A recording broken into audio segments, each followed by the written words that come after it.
আরে আমি যে রাসূল, আমি কি করে পালাতে পারি? বলে আপনি রাসূল তো আমি নফসের রাসূল, অর্থাৎ বডি যেখানে থাকে নফস তো সেই বডির মধ্যে থাকে।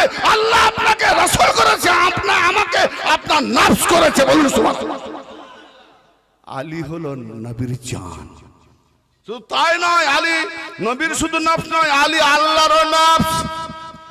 সূরা আল ইমরান 30 নম্বর আয়াত, ওয়া ইউহাযিরুকুমুল্লাহু নাফসাহু, আল্লাহর নফসকে তোমরা ভয় করো, সাবধান থাকো। আল্লাহর নফস আছে, কুল্লু নাফসুন যায়কাতুল মউত, প্রত্যেক নফসকে মউতের সাথে শিখতে হবে। তাহলে আল্লাহর নফস আছে, আল্লাহ কি মরবে নাকি?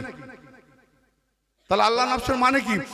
আল্লাহ হিজরত রজনীতে নবীর বিছানায় শুয়ে আল্লাহকে আলীর নফস বিক্রি করে দিয়েছে। আল্লাহ বলছে তোর নফস কিনে নিয়ে আমি যত রেজা আমার খুশি সব তোকে দিলাম। অর্থাৎ যে আলীকে মানবে, আলীর গোলামি করবে, ও হলো রাদি আল্লাহ। আর যে আলীর সঙ্গে দুশমনি করবে, ও হলো লানাতুল্লাহ। মালুম